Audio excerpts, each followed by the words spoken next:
The views and opinions expressed in the following program are those of the hosts and guests, and not necessarily those of the staff or management of Worldwide Digital Broadcasting Corporation. Rise! Get yourselves together! Rise! Stand up and live your life! Rise! Get yourselves together! Rise! Hands up high!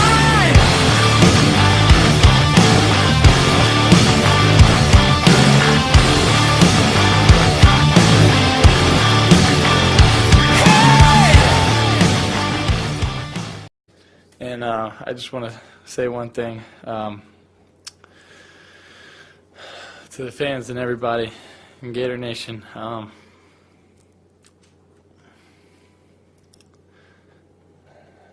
sorry. Extremely sorry.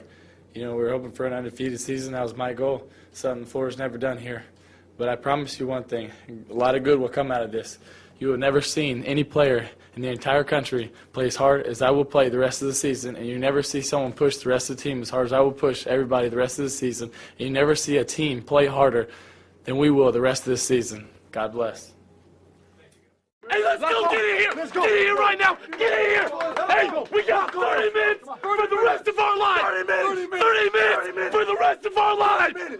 That's how we're bad in the first half. It ain't happening. We get the ball. I promise you one thing. We're going to hit somebody, and we're taking it down the field for a touchdown. I guarantee you that. Guaranteed. Look at me. Let's go. We got 30 minutes. Let's go. For the rest of our lives. For the rest of our lives. Let's go. Let's go. Lock arms. Hey. We a team. Hey. Lock arms. Lock arms. Hey. Put your heart on the table. Hey, we got to go. Hey. Let's go, D. Hey. Welcome to the Rise Above Show. I am Joe Peroni. I'm Heidi Mancini. Tell everybody about our sponsors, partners. Our partners. We want to thank Marie Blakelock. She does food prep for Vegas Food Prep. My secret weapon for my show, The secret weapon. She's a secret weapon. She's also preparing food for Ava, which I really appreciated, and I wanted to make sure I said thank you to her for that, because that's above and beyond what I expect. So I said, thank you for taking care of my family, Marie. I saw her yesterday, and I did a haircut on her. And I said, thanks for taking care of my family. And she said she likes doing that. And so if you're looking for somebody to make some meals for you, Vegas Food Prep, Marie Blakelock. Do you have her number, her phone number? I didn't have it on me right now. Okay. Well, we can get that. We'll have it on the board. It'll be on the back of the board. It's for people later. And then we wanted to take a moment to thank Jay Jung from City Athletic. He is also a partner with the Rise Above Show. Perfect. Okay, so today we do not have a guest. So I was thinking about what do I want to say today, and I've been noticing a little change in my personality slightly, because I've been training for a show, and what it does to me is it keeps me more grounded to what I want to do. It makes me very goal oriented. So I start to look at the world a little bit differently. So I think what I wanted to talk about today was three major things, and we'll go over this, but I'll lay it out right here in the beginning. Number one, veracity of intent. In other words, you need to ask yourself the question, how bad do you want something? You know, I hear people talk all the time. They want to do something, but then they never take any positive steps to get it. So I'm thinking, well, yeah, you'd like that, but what changes are you willing to make to get it? So I'm not seeing any veracity of intent there. I'm seeing more people just kind of living like driftwood. You know, which way the tide goes, they go in, they go out, and if things happen, great. If they don't, it's okay. I don't really like to live like that, and our show is definitely not about that. You will never rise above if you don't care about your life. So veracity of intent. The other thing I wanted to talk about is tenacity of intent. Things will always go wrong. So it's a matter of what you're going to do after that, and if you're going to take responsibility for the things that go wrong. Now, you might be part of a team. Things can go wrong then. Do you still, or a family, obviously, and do you take responsibility then? The answer should be is yes. You should always take responsibility. Because even if it's not your fault, if you care and you want to make it better, it becomes your responsibility. The other thing I wanted to talk about is specificity of intent. What exactly do you want? That becomes the question, because most people, they say they want things, but it changes all the time, and so they don't really make a goal. So just to go back to the tenacity part for a second, I don't ever want to ask who will allow me to do something. To me, it's about who's going to stop me. And the answer is the only person who can stop me is me. So we started off the show with Tim Tebow, who I just think is a great example of a human being. Besides all the great things he has done, I want to talk about his competition part. I mean, he has played games with a broken leg. He scored a touchdown with a broken leg running 20 yards. Now, I'm sure in his mind, he just thought, okay, what's the goal? I need to get to the end zone. He probably thought, I have one good leg. Why complain about the one I don't have at the time? And if you see in the beginning of the show his speech, is there any part of him that looks like he doesn't want to take responsibility for a whole 53-man roster? He does. He takes it on his shoulders, and he even did something that he did not have to do. When they lost one game, he said he was sorry to all the fans. You don't have to say you're sorry. He did the best he could. There was another team trying to beat him, but he cares so much about taking full responsibility for his life, for his actions, and for what he does, and for making the people better around him, that he did say he was sorry and nobody was going to outwork him for the rest of the year, which is true, by the way, because then they went undefeated after that. So I think that's really what I wanted to look at today, because as a therapist, I see people all the time. They cry, whine, and complain about how their life sucks, but then when you give them all the stuff and all the tools to help them, they continue to do the same things over and over and over again. And it's really, really frustrating, not just as a therapist, but it's frustrating as a trainer, and it's also frustrating as a human being who believes that people should have full responsibility for their actions. So I want to let you speak, but that's my intro. Well, I agree with what you just said. I have to say, though, that I think when partnered with goals and tenacity and all the simplicity and everything that you said, sometimes people need leaders or they need helpers to help them get to where they need to go, because there's a lot of people that will say you can't do something, you shouldn't do something. And, you know, all of us, I don't care how awesome we all think we are, we all have little voices in our head that, you know, might say, well, why are you doing this? Do you think you can do it? And sometimes you just need that little person on the sideline saying, you can do this and I'm going to help you do it. And I think, you know, I don't think that everybody, I'm not sure if everybody will ever always take responsibility for things that happen in their life or don't happen.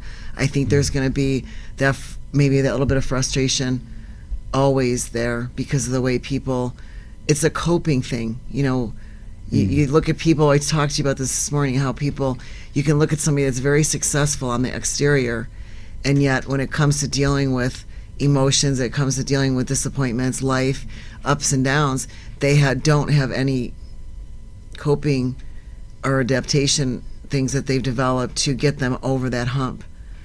And then, of course, if they don't have anybody in their life that they can talk to or somebody that can help, you know, get them over that hump, we know what happens, you know. So one of the things that I want to say is I don't want people to feel bad that they're in a situation or a circumstance that maybe they want to do better and they can't. You know, we all know, what's that saying? It's hard to be, it's expensive to be poor, type of a thing. You know, you start with that aspect of it, that people might have aspirations and they say, well, it's expensive to be poor. I would like to do that. I would like to aspire to be better, but I don't have any money to ride the bus. I don't have an outfit. I mean, I know there's facilities out there for all this, but I think that we all as a community need to sometimes help each other. No, I agree, but again, it's the intent, the tenacity to continue to want to go in a direction that's positive. Right. But as a trainer, you know that, you know, I mean, doing hair for me is different than training. I'm kind of crossing over into both of them. And hair for me is like an instant thing with clients. I mean, I talk to clients and we have a rapport and we, you know, relate. But at the end of the day, they're expecting when they leave my salon, they want their service they came in, they're paying for, and they expect to look better than they did when they left. I'm not their counselor. However, I do some listening. So it's done. The service is done. They leave. They come back in 4 or 5 weeks. Whatever happens in that 4 or 5 weeks, they come back and they talk to me about it. With personal training, I noticed you can have people that, they show up at the gym and they work out. Right. Then you have the client that shows up at the gym that you can't stop them. And then you've got the athletes that, they go beyond the normal, they can't stop, and the one that just comes in just to kind of get the blood flow going. But it's at what, I don't know what I'm trying to say, what level their tenacity would be. That might be their level of tenacity, just showing up. Right. That might be to that client that shows up and just says, I'm going to work out, and they don't really push themselves.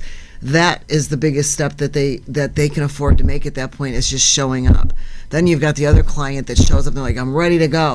What are we going to do? And you break them. That's how I train. When I train, anytime I train, it's about, I'm here for the hour. I want the most for the hour. I don't like a lot of, farting around.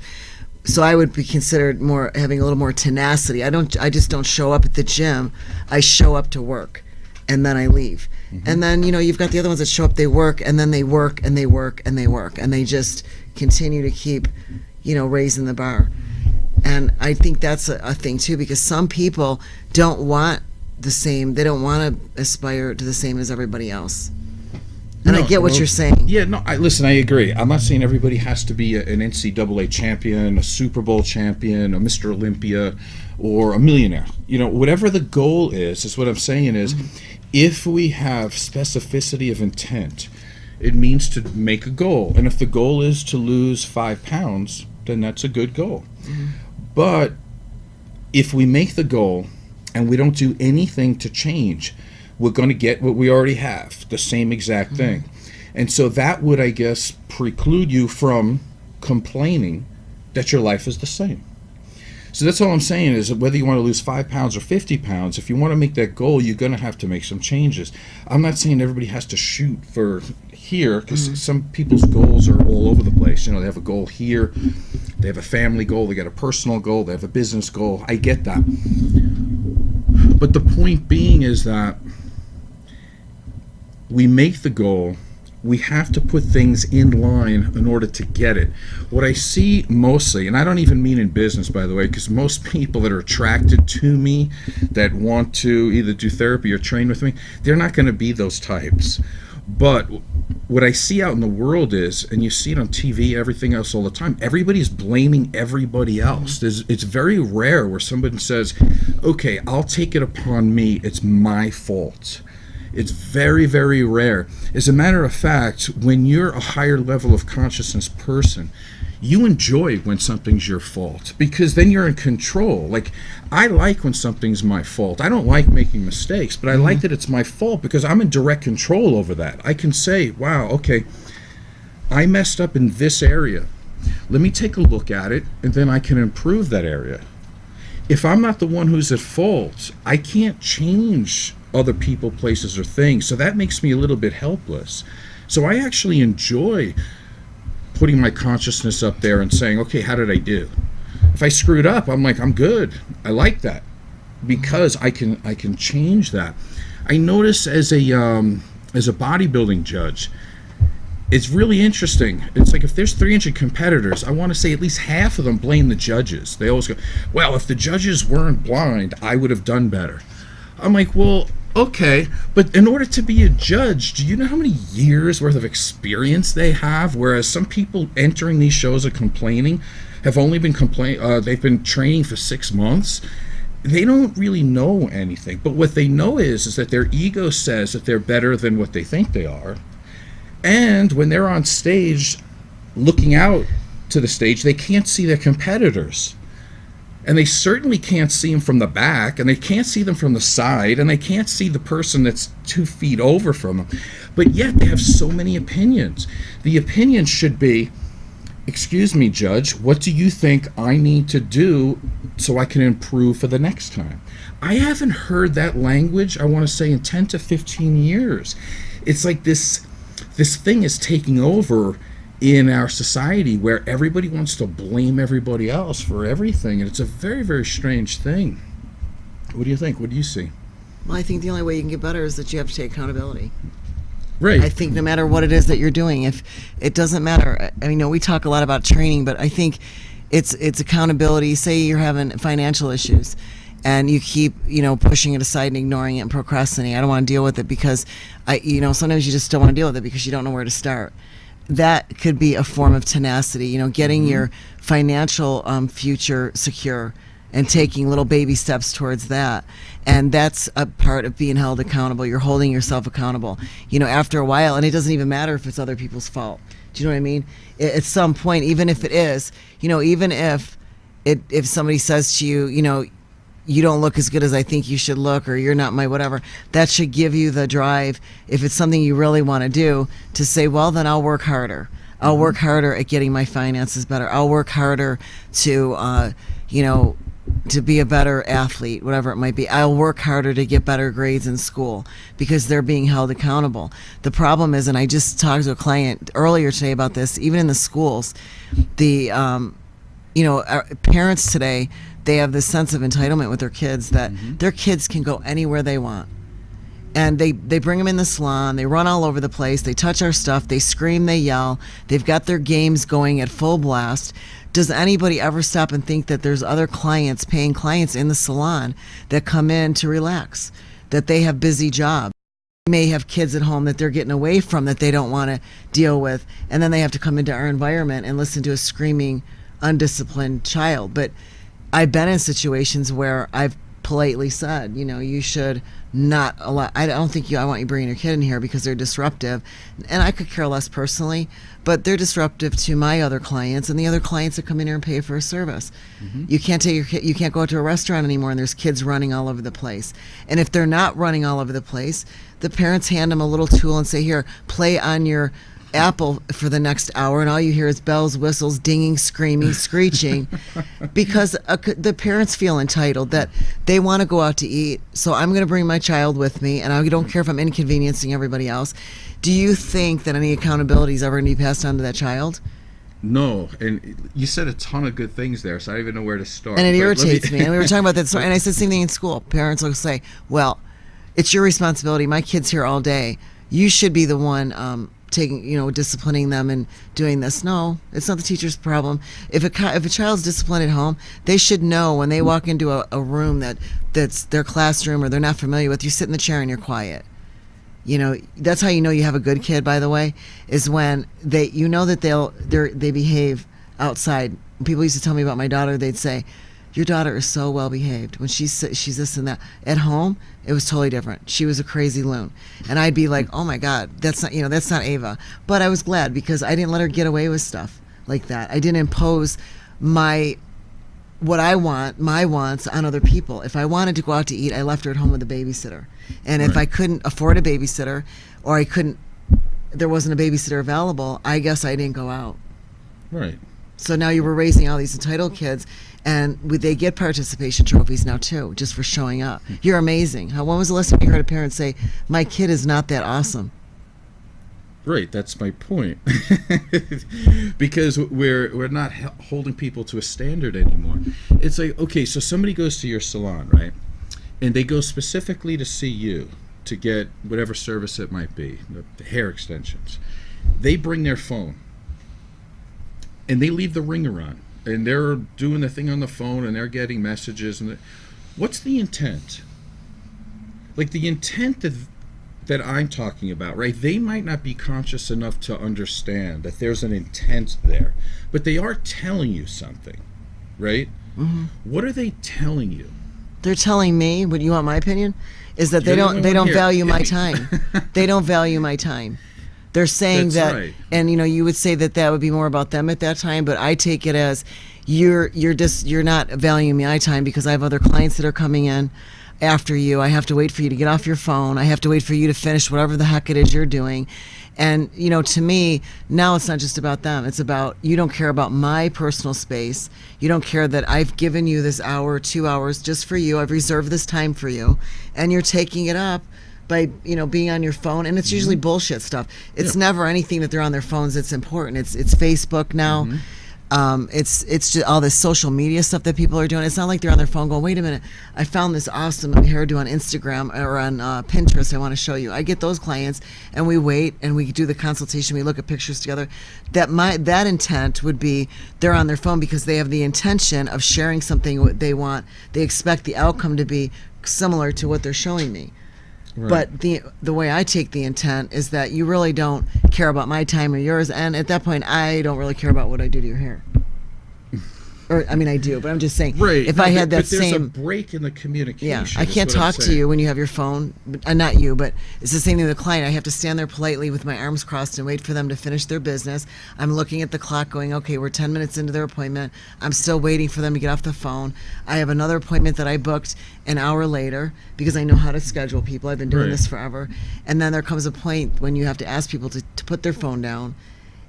And then you get that, sometimes you'll get that little attitude of, you just asked me to put my phone down? Right, the entitlement monster comes What? out again. Yes, please put your phone away because I'm trying to wash your hair. And I don't want to be responsible for soaking your phone because I'm on a time schedule. Right. So it's very, very frustrating anymore, especially with technology. It's as good as it is. It's, it's an all, and the same, okay, the other day I'm walking my dogs, our dogs. And I'm walking along, I'm just listening to the birds and the beetles and all the little sounds you hear early in the morning that you don't hear during the day when the cars are going. And I'm I'm thinking about my day, I'm breathing.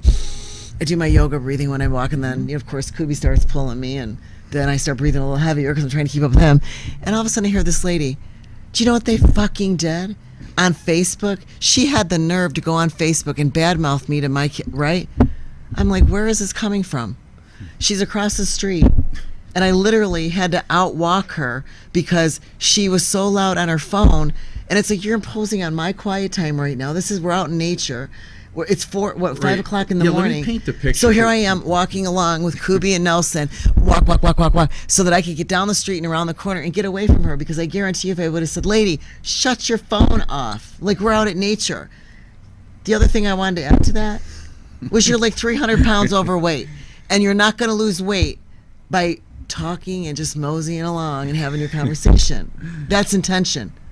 What's your Exactly. intention? If you're out walking at 5 o'clock in the morning, what is your intention? Are you intent on getting some meditation time? Are you intent and screaming and yelling on your phone? Is your intent to lose some weight because you're out walking? What is the intent there?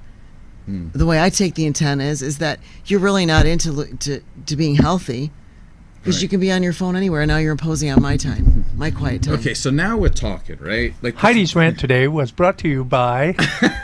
Seriously, John, you had to see me try to outwalk this lady. It was the funniest thing. I'm like, God damn it. So there I am with the dogs, and we're walking. And finally I had to walk down the street, and I had to change my route, because if I would have went straight like I wanted to, she would have been following me up the hill, and I would have heard her whole personal life. I'm like, it's 5 o'clock in the morning.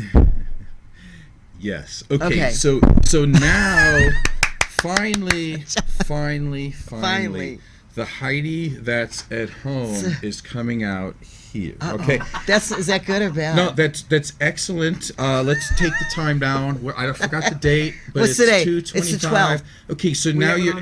Where is it? It's on because what I was trying to say in the beginning is where you're going now. Is because I know you're trying to be overly nice on the air and give people a way out and a little bit of an excuse about intent. But here's my take, now that we're kind of like meshing here. Or meshing. The fact of the matter is, if the person says they want to do A, but they're not doing anything to change to get to A, they do have an intent, and that intent is just as strong. You get what I'm saying? So if somebody comes to you for a service, whereas you've put in many years to be good at what you do, and then you have this excellent room, and it's quiet, and it's got the colors you want, and the ambiance that you want, for somebody to come down there and have their phone on ringer. So I'm going to tell you what the intent is. You're not important. No, okay? I know that. That's the intent. You're not important. And we could say, oh, but they have kids.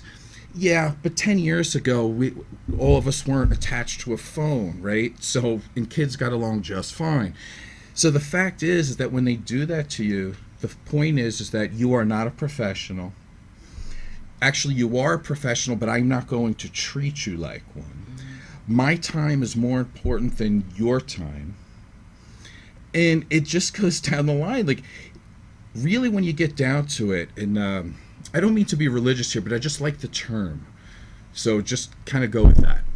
Like, when you eat from the tree of knowledge, there's things that just bother you forever.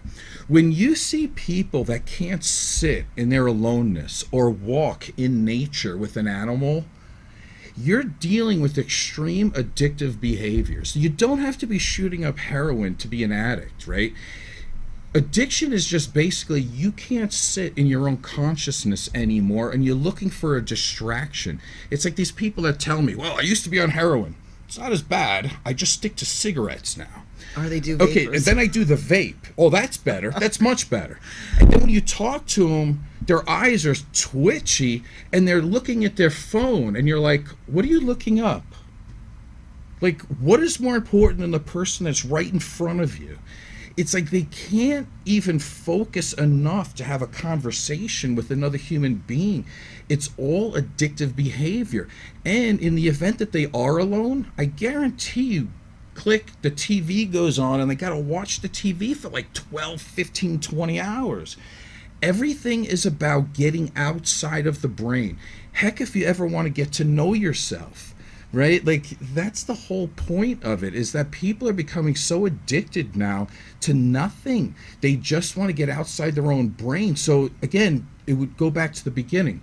Veracity of intent. If you spend 20 hours a day trying to get outside your brain, that's your intent. You don't want to be inside who you are. You don't like you. And then, because you're not being authentic with yourself, you go to a hairdresser and you can't even converse to your hairdresser, or just do what I would do. Just sit back and relax and love the ambiance, you know? Like, it's supposed to be so nice and mellow to get a service. You're not supposed to be sitting there on Facebook. What is Facebook anyway, right? You look on your little computer screen thing, and it's just a bunch of pixels of other people in different places. But you're there with somebody. What about being conscious in the moment? You know, it's like it's impossible for people to do that anymore. It's the craziest thing to me. I mean, do you feel disrespected now compared to, let's say, 15 but I've years gotten ago? and I do, but I've gotten to the point too, and I'm getting there, that I just said to my client this morning that I'm trying to decide whether to put something on my mirror just to say, could you please refrain from your phone, in a nice, polite way. I value our time to spend together. Please put the phones down, turn the ringer off, do something. I don't know how to word this without, because here I go. I have to be worried about offending somebody. But again, I share a room with somebody too. So again, like I've explained to certain clients, when they bring their kids in or their pets in or whatever, listen, I could care less. At the end of the day, it's really, it doesn't bother me that much. I love you. I love your kids. But I have to think about my roommate. I have to think about her client. I have to think about the lady across the hall that's maybe going through a divorce, or maybe somebody in her family died. She comes in, she has a high stress job, and she comes in the salon that she wants to enjoy her moment. Mm-hmm. She wants to relax. She can't relax when she hears a kid dinging and banging on his toy and, running up and down the thing. I can't do my job when I'm waiting for you to get off your phone, which, like I said, if you're on your phone because it's an emergency and something happened, I understand that. But 90% of the time, they're not on their phone doing anything. I get that too at the gym sometimes. Not so much with my clients, because I'll hammer them for doing that. But can you imagine, why are people working out and on Facebook? Like, working out to me is like a celebration of humanness and of being alive and being able to make yourself better. It's all about self-improvement. One of my clients just today reminded me for this show. He said, the greatest addiction that you'll ever have is self-discovery. And I thought, well, hold on a second, man. Say that again. Yes, I need to remember that for today. And I don't want to look down to read it. And I did not. I remembered it. But think about that again. The greatest addiction is self-discovery. How do you discover yourself with your head everywhere else except for inside your head? If you have to smoke, if you have to drink, if you have to vape, if you have to use your phone every 5 seconds, you're getting always out here. There's no such thing as self-discovery. Have you ever learned anything about yourself? or is it But you're really into what the Kardashians are doing? Okay, I was just gonna say that. The problem, there's another thing. When you got your face in your phone all the time and you're looking at girls, looking at whatever you're looking at, not you, but in general, and they expect girls to have a better self-esteem now. It's never going to happen, because instead of them looking at themselves and trying to make themselves a better version of what they are, or a version of what they want to be, it doesn't have to be better, you're probably already awesome. They look at these other girls. I just got done today training with Christy doing the rings. I'm doing the rings now, everybody, so that's my new adventure. You need to describe that, because And people what don't know what I'm going to do is we're going to do a little video, and then when I finally do it for real, I'll show you. But right now I'm in the mode. It's very difficult training. It looks really easy. It's the same. It's a big ring that's up in the ceiling, and Cirque du Soleil people use it, and they use it with the silks. I'm not climbing yet, but I have to hoist my body weight up into this ring and do all kinds of little stretching and hold my own body weight up there without falling on my face. So this young girl comes in. I'm not going to mention her name, but she's cute, and I see her at the gym all the time. She trains with Christy also, and I'm up on the rings, and she's on the floor. She's clapping for me. And I'm like, yeah, probably twice her age. But anyway, all of a sudden she comes out, and I said, well, I have a good workout. And I said, you're just amazing to me. I said, I can't believe how flexible you are. And I said, that's how I'm going to be someday. I'm going to keep working on that. And she's like, I said, how old are you? She's 14. I said, well, I got a little time left to work on that. She goes, well, I'm not as good as so-and-so, and I'm sure as heck aren't as pretty as her. And I went, what? I said, I just gave you, and Christy knew I was going to give it to her. And I said, I just gave you a compliment. I said, I just complimented you on your flexibility and how cute you are and all that, and you just took that away from me by saying that somebody else is better than you and somebody else is prettier than you. I said, what are you basing that on? And I said, the next time I come here, and if you're here for training, I'm bringing my stick. And I said, you're not allowed to say anything negative. But these are here's a girl that's an athlete. Like, I mean, she can put her foot up over her head and do all this crazy stuff. She still thinks she's not good enough. Because we go on Facebook, we go on all these things on the internet, and we always compare ourselves. That's true. I think the mark of a conscious human being. Did you want to say something, John? Oh, John, did you have some? But as an athlete, or as somebody who is trying to accomplish a goal, isn't that part of their motivation? Is trying to be better? The key. So I understand. The key that is a to be little bit. better than yourself. I understand that, but she's 14 years old Right. and hasn't gotten that. No, yet. but that's something that with our girls, with one of the things that we need to reinforce as adults, Right. is what I said to That's- her is that's that my point. it's We have about to point because that out to 'em if I as they- compared myself, if I compared myself to every 51-year-old woman out there, right, and in anything, it doesn't matter. I would not be doing half of the stuff that I'm doing because I would let my age get in the way. I would let the fact that, no, I'm not as cute as a 20-year-old anymore. That's my reality. And I understand that these things are developed over time, and we build self-esteem by falling on our faces and getting back up. But to be 14 years old and already not even realizing that you're not competing with her, you're competing against what couldn't I do yesterday, and I'm back today, and now I can get up on the ring now, where yesterday I couldn't get up on the ring. And it's always about evolving into something better. And the other thing that we see on Facebook and all this whatever you want to call it, social media, we see the best, right? What I really should do is I should do this ring thing in the process that I'm learning it. And people see me falling on my face, hanging on for dear life, standing there squeezing my hands because they hurt like hell. Couldn't finish my routine today because my hip was killing me and I had to tap out for a second. And then, of course, my instructor saying, you're going to do it 4 more times. I don't care what time it is. That type of thing. And seeing the struggles that you go through to get there instead of we see the highlights. And that's what we compare it to. We go, I'm not as good as Susie. Well, guess what? Susie didn't tell you how long it took her to get there either, or how many bones she broke, or maybe she had injuries and she was out for a while. We always get the highlights. The same thing with these movie stars and the celebrities. We see the women when they're all made up and they're amazing. I want to see that same lady in the morning when she gets up with her coffee, no lashes on, no makeup, and then I probably won't feel so bad about myself, or see them, right. or see them without their spandex on, their little Spanx. Everybody wears Spanx now to suck in their stomachs and their butts, and everybody's like, oh, she has such an amazing body. No, she doesn't. Do you know what I'm saying? Yeah. Women, show that woman what she goes through in the morning before she leaves to go to the office, all the steps she goes through to look dynamic when she leaves the house. And that's all I'm saying. And that's what the point I was trying to make to that girl was, I can't believe you just said that. And please don't ever say anything negative about yourself around me again. Because I pull mom mode on her.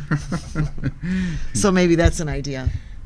Showing people the struggle first, and then That's an excellent idea. That is absolutely a brilliant idea. It is, and I think part of why they don't see it is because of what you're talking about, right? It's embarrassing. We're looking at social media. These young kids are. Yeah. And we don't have art in school much anymore. We don't have gym class in school much anymore. We don't have music that much anymore. If you started from those basic things and started trying, you would see how hard it is to go from point A to point B. Instead, you look at like a classical guitar player and go, oh, I need to be like that. I'm not going to name names because I actually do have a client. He's 15. And I got to tell you, it's one of the most frustrating things ever. Like, he'll say, I want to play guitar. I'm like, cool, let's play guitar. I can do it with you, actually, FaceTime. I can do it that way. Oh, I'm not as good as Eddie Van Halen. Yeah, neither is anybody. And being that you've never even picked up a guitar before, trust me, you're not going to be as good. But if I'm not great, I don't want to do it. And I don't want to make fun of them because there's such a group of people, like millions of kids who have the same thought process. Like even just to do a split. But like, look what how they're viewing though, Joe. This is what I'm saying. They're not seeing the process that it takes to go from point A to point B. They look at an athlete, or they look at a scholarly person, somebody that's smart. I mean, we always talk about the physical part. There's some pretty smart people out there. But you know what? Those pretty smart people, had their head in the book. They were going to class. They were giving up other extracurricular things to be able to study and get involved in their after school whatever they do. Right. And it's there's a lot of sacrifice that goes with things, but we know on social media now we don't show the sacrifice part. We show the highlight part. So Right. these kids are growing up going, I suck at everything because everything they see is the highlight. True.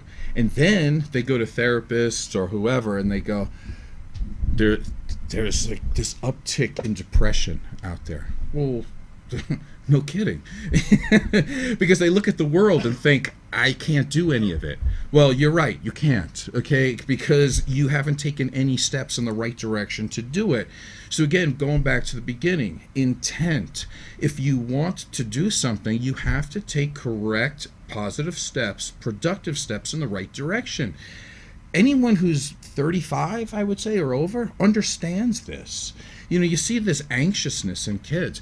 I got to be honest with you, I don't think I knew the word anxious. I didn't even know the definition of it until I was about 40. And I'm 52. I didn't know that. I didn't know people experience anxiousness. But that's adult talk. The thing is when you're talking to a kid and you're talking to your child or a teacher, a therapist, whoever they are, they give this language to the kids. They say, you're anxious, you have anxiety, you have panic disorder. Who the fuck, like, if my mom would have said to me all those years ago, you have panic disorder, I don't think my mother knew what that was either. But the fact of the matter is with Google and everything on the internet, these kids are so smart today, they can look up symptoms and they can go into a doctor's office and they can fool you. They can come in and say, hey, Mr. Proney, I have, this, that, and I feel this way and I do this and I do that. They just got off Google. And they know how to. Well, they're not fooling me. They're not. But I'm just saying.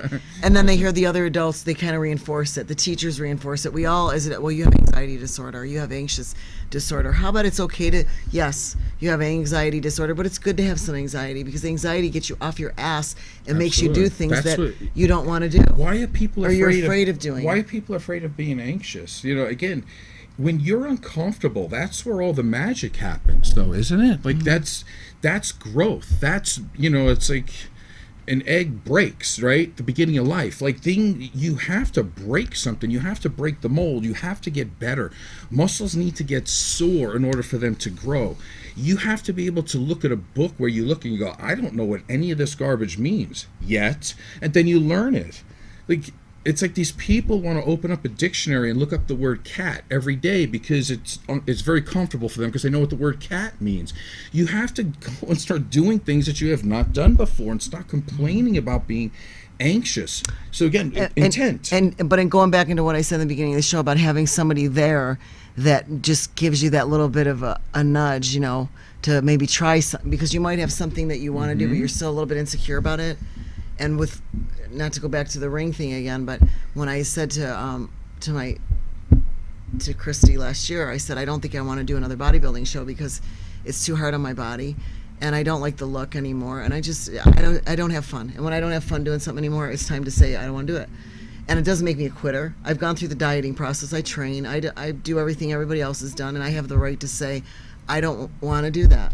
But she suggested to me, well, I would love to see you up on the silks, and I'd like to work with you with the rings. Now, I have to tell you, that was in my brain, but there was a part of me that watched that and went, there is no way that I'm going to be able to do that at my age. I don't think I should do that. And if I get hurt, what if I get hurt? Well, I'm not that high off the ground yet. So, but if it wasn't for her kind of giving me, because she said, well, that's a really healthy answer, and I'm glad to hear you say that. So she goes, how about if we try this? So she was on the sideline saying to me, I understand your need to train. I understand your need for health and keeping your body going. Like, I didn't want to just whatever. Right. She goes, so let's try this. And because she was there to say, let's try it, I tried it. But honestly, if she wasn't around to say, let's try something different with your training, I probably wouldn't be doing it, and I'd be going back to the gym, right, doing my weights, which I still like to do, but because I don't necessarily have a goal in the future with the weight training per se, but other than to maintain my body, it was kind of depressing to me, because I was like, what am I going to do? Now what do I do? I can't really compete. I don't want to compete in a bodybuilding show anymore, so now what? What am I training for? Health. So I'm training for health, but it also gives me a little goal to set, and that's where the intent comes in. My intention is to get up in a ring and do a little tiny little thing the best I can for myself. And that's it. My intent is not to be like Christy, and this is the other point I wanted to make out. Christy is a Cirque du Soleil person. She's a contortionist. Her skill set is amazing. She started doing this at 30 years old. Or how old is she? Well, she's a little bit younger than that. But she hasn't been doing it long. But for me to look at her and say, I'm going to do exactly what she's doing tomorrow or anytime soon is not my goal. My goal is to just keep improving and keep setting little steps and little goals. And that's what these kids need to do today. They need to set little tiny goals, take little steps, be tenacious, have intent, have somebody guiding them along the way, and just keep going. And if you fall back a little bit, okay, so what? We all learn from that. And we also learn what we like and what we don't like. It's okay to change your mind. But see, that's healthy of what you're talking about, because health, part of it is to like who you are, but to still say, I want more. To try and to know that it's going to take small steps here and there, and because you're not at this level doesn't mean that you're a bad person. So you can ask people for help. That's what we're supposed to do. I'm not so sure that we shouldn't take every 18-year-old in this country and we need to maybe institute the draft because somewhere they're going to have to learn that if you put the body in motion, the mind will follow. And if you have people that are over you telling you what to do, trust me, you'll get it done. Because I get so sick and tired of parents and people enabling these kids to a point where they're just a bunch of veal that don't do anything. John, what do you think? You're in the military. Discipline, commitment. I would say some type of community service. Okay. Not necessarily the military. That, to me, the military should be, I don't know, it's a tough one. I mean, you need to be able to do something. I think that some kind of conscription should be required of everyone from 18 to 20 or something like that. Whether it's cleaning the streets or there's tons of stuff that can be done to help your community, or help the nation, or help your state, or whatever. It doesn't necessarily have to be going out and killing people. Right. No, it's, I was thinking more towards the commitment and the tightness or of people. Or a boot camp type thing. But the problem is that by that time it's too late, man. I mean, you need to, hey, when we were in school, I mean, you went to PE and you had music and you had art, and it was all required, and you had to do this stuff. And become physically fit and active, and we blew it. We did somewhere along the line, for sure. Well, and I said too, is some of these things is it because we're getting older like I said to a client this morning, we were talking about kids, and I said, I love kids, and I'm at a point in my life where I want a grandbaby running around. I love little babies, but I said, there's another part of me that I don't have patience. And I said, is that because the kids are changing, or is it because I'm getting older that I just don't have? So my client and I were trying to figure that out. I said, is it because I'm getting older and I don't have the patience, or is it because the kids are changing? And my client Charlie, he used to be a school principal. He's retired. He said, no. He said, the kids are changing too. He said, it's a cross between, we are getting older. And he goes, yeah, these kids don't have, he said, it comes down to respect. They don't have any respect for their own parents. So why would you think, so why would you think they're going to show respect for you if they don't even, and some of the parents, not all, we always have to watch what we say because you can't put everybody in the same boat. Right. They expect the teachers and everybody else in the world to raise their kids and teach them what they're not doing at home because they're working all the time and they're not paying attention to their kids sometimes. So, when we were being raised, my mother didn't. It wasn't other people's jobs to discipline me. My mother had no problem disciplining her kids. Nope, no problem at all. And you wouldn't think of going home and telling your parents, well, my teacher said this to me and she hurt my feelings. Okay, and the parents would go into school and start yelling at the teacher. You get another slap in the head because they'd be like, well, you did something. Right. Yeah, you were held responsible. You were doing something. You were held responsible, So here's the way I kind of broke it down, right? I kind of feel that in order to go where we're going, right, tenacity and ferocity of intent, we need two things. Number one, we have the goal. So the goal's out here, and so we're trying to reach that. So that's like the pulling, right? That pulls us towards something better. In other words, I want to be able to afford a house one day. I want, that type of thing that somebody has. But the other part is the push. What's pushing you? So I think of both at the same time. And I think we've lost a lot of the push in this country too. The push is kind of like the way I was raised. It would say like, you have to be able to answer the question, who do you want to be? What kind of person do you want to be? For me, I want to be known as an emotionally strong human being. I want to be known as brave. I want to be known as courageous. I want to be able to do the right thing at the right time, no matter how much pain I'm in or how difficult the situation is. I don't love when things go wrong, but on the other hand, I don't mind when things go wrong because then I get to show everybody around me how awesome I really am because I get to pull out of it and I get to make it better. So when something goes wrong, I'm like, great, give it to me, I'll fix it. I don't mind losing. I hate losing actually, but the fact is that I can turn that around, and I have. And it's not the falling down that's so bad, right? It's like the not getting up that's really bad. So every time that something goes wrong, I'm like, okay, well, I get a chance to prove how strong I am. You really think you're emotionally strong? Well, go ahead. Let's see what you got. And I'm always up to the task. So it's about being virtuous. It's about having character strengths. What do you want to live up to? So that's the parts, that's the push for me. So again, I don't have to be the world's greatest anything, but as long as I give it 100% effort, then I'm doing as good as I can, and I'm okay with that. I told Heidi a story this week about intent, about how intent people are on making things bad sometimes. Do you mind if I go over that again? Go ahead. I can't name any names because this is a difficult situation here. I've been working with a couple now for about 6 months. So we have the mother who the state has already taken 2 of her kids in the past, okay, because of neglect. She's now with another man, and the reason why she's getting a chance to have this kid with her is because this guy is gainfully employed and he's a good person. Both parents did go to jail for a few weeks in there because the state had come in and they noticed that there was neglect for many reasons. Let's say because they had an overabundance of dogs and chickens and animals, hoarding type of behavior. Okay?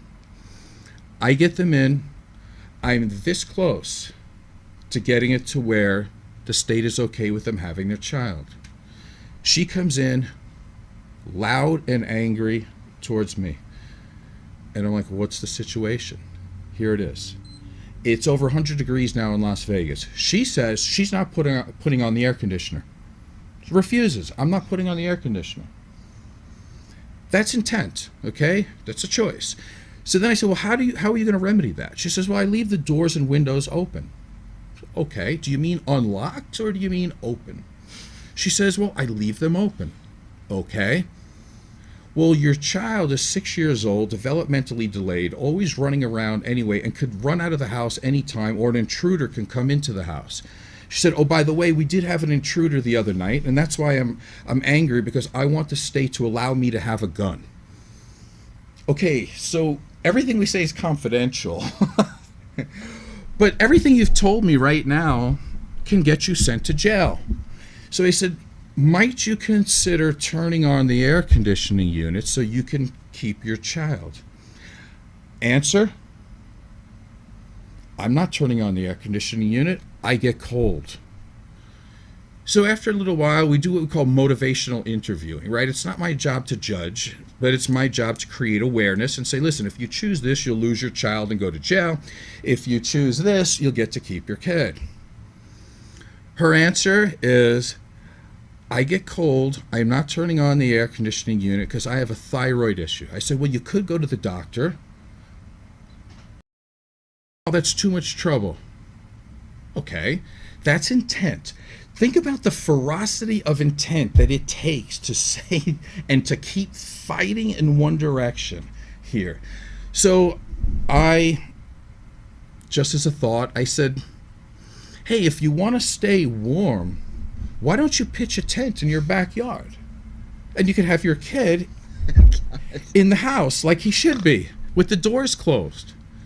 No, I don't want to do that. I said, then why don't you stay inside and wear a jacket? Nope, don't want to do that. Okay, so right now we're looking at you using, and you know what, I got to say, my parents become better and better parents every minute that I'm alive when I hear this. The reason why I'm mentioning this story is because people need to understand that if you're doing something, that's intent. Don't tell me it's not intent. If you want to lose 50 pounds but you're eating pizza, that's intent. Don't come to me and say, yeah, I don't know, pizza just jumped down my mouth. I don't know how. It just kind of happened. Well, did you do your cardio? No, didn't get around to it.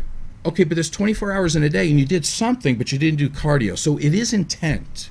And in this situation here, what we're looking at is a mother who, like I told her, I go, you have already lost 2 kids. Do you need any more proof that you're going to lose another one? So her ferocity of intent is a negative one. Like you can be just as passionate about being ferocious for a positive goal as you can be. Absolutely. So if you're not, so when I say ferocity of intent and somebody says, oh my God, I don't care about something that important, like I don't have this major goal, like I don't want to be a millionaire, it's okay. I don't mean it like that. It means that whatever you're doing is what you want to do. That's your ferocity. That's your tenacity. If somebody comes to me and says, well, I'm depressed, and I go, okay, let's start from the basics. Tomorrow morning when you wake up, let's think of 3 things that you're grateful for. Okay, not a problem, right? The next session rolls around and you say, what 3 things are you grateful for? And they go, I don't know, I didn't do it. Really? Because you've had multiple thoughts in your head, but you couldn't come up with 3 things that you're grateful for. So that tells me that your intent is to stay depressed and exactly where you are. Now, William Glasser, who I love, by the way, he's the one who wrote all the books on reality therapy. He said there's no such thing as depression. He says it's a verb. Before you can say you have depression, you are depressing. You are purposefully staying in a depressed state because you don't like yourself and you're afraid that if you go outside that box, you won't do well. So you stay in. Now, I'm sure that's not 100% true all the time, but I can tell you from what I've seen from people, it's probably true about 85% of the time. You know, when you tell people go for a walk and they go, I can't. Well, you don't have legs? You know, it's like, I talked to somebody the other day too, and they said, well, when they got out of jail, they started the process while they were in jail. They said they didn't want to be a loser for their whole life. So they started reading books. He's up to 3,000 books he's read, and he's a multi-millionaire today. And if he's okay with it, I'll bring him on the show for you to show you. Listen, I don't care where you are in your life. You can make it better if your intent is to get better. There is no such thing as an excuse. Something may have happened in your life that's not your fault, that puts you in a very down position. It doesn't matter. It's a very low level of consciousness when we try to blame somebody or something. Because when it's about us, it doesn't matter where the blame is. What we do have to do is have responsibility for our life, because it's the only one we have. Take the two words, responsibility, the ability to respond in a productive, appropriate way. And you have to do that. John, how much time do we have? Probably nothing, right? Okay, done. So we are done. So thanks for listening. I am Joe Peroni, and this is the Rise Above Show.